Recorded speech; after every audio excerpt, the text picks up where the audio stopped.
Hello everyone, কেমন আছো তোমরা সবাই? আশা করি সকলে খুব ভালো আছো আর তোমাদের ভালোবাসাতে আমিও খুব ভালো আছি। আজ আমি আমার ছোটবেলার কিছু স্মৃতি এবং কিছু গল্প তোমাদের সাথে শেয়ার করতে চলেছি। বেসিক্যালি আজ আমি যাচ্ছি আমার মামা বাড়িতে কিছু দরকারের জন্য। বাড়ি থেকে বার হয়ে স্টেশনে চলে এসেছিলাম আর আমার একটা কথা মনে ছিল না, সেটা হঠাৎ মনে পড়ে গেল। আমি বাড়ি থেকে বার হওয়ার আগে আমার ছোট মামিমা আমার কাছে কল করে বলে দিয়েছিল যে কি একটা ময়শ্চারাইজার না কি একটা আনার জন্য। তারপর আমি এখান থেকে দাদার দোকানে চলে এসেছিলাম।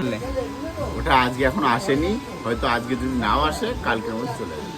তোমরা তো শুনেই নিলে ওই জিনিসটা এখানে ছিল না, আর দাদার কাছে ফোন করে আগে থেকে বলে দিয়েছিল বোন যে জিনিসটা রাখার জন্য, তাও আনেনি। যাই হোক, তো চলো এখান থেকে যাওয়া যাক। আর ট্রেন টাইমও হয়ে গেছিল, তার জন্য আমি এখান থেকে বার হয়ে এসেছিলাম। আর হাঁটতে হাঁটতে প্ল্যাটফর্মের উপরে উঠে আমি এখন টিকিট কাউন্টারের দিকে যাচ্ছিলাম। আর আমি যেখানে থাকি এখান থেকে মসলান্দপুর বেশি দূরও না, তার জন্য আমার টিকিটের প্রাইস নিয়েছিল 10 টাকা। প্রথমে তোমাদেরকে বলেছিলাম যে আমি আমার ছোটবেলার কিছু স্মৃতি এবং কিছু গল্প তোমাদেরকে আজ বলবো। আমি যখন ক্লাস 4-5 পড়তাম তখন মার সাথেই যেতাম মামা বাড়িতে। জেনুইনলি বলতে সেই সময় আর এই সময়টা এখন আকাশ পাতাল তফাৎ। যখন আমি মার সাথে মামা বাড়িতে যেতাম তখন আলাদাই একটা এক্সাইটমেন্ট কাজ করতো।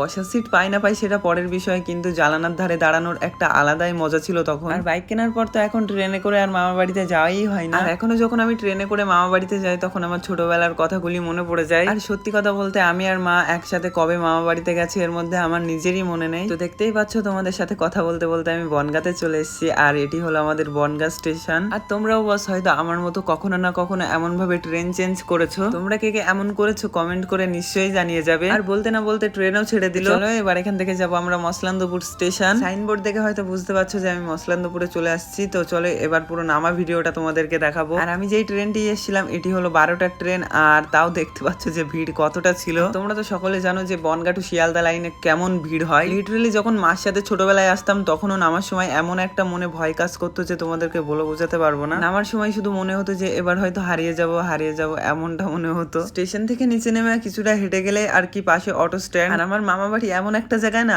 অটো অ্যাভেলেবেল পাওয়াও যায় না। আর আমি এসেছিলাম, আমি খুব লাকি যে একটা অটো পেয়ে গেছিলাম এখান থেকে। আর এই যে দেখছো এই অটোগুলি এমন নিচু টাইপেরই হয়। তারপর সামনে গিয়ে কিছুটা লোক নেমে গেছিল আর তার জন্য আমি সামনে ছিটে চলে গেছিলাম। তো চলো আমি অটোতে করে যেতে থাকি। আর তোমরা যারা ভিডিওটি লাস্ট পর্যন্ত দেখেছো কমেন্ট করে নিশ্চয়ই জানিয়ে যাবে। তো দেখা হচ্ছে পরের ভিডিওতে, ততক্ষণের জন্য টাটা।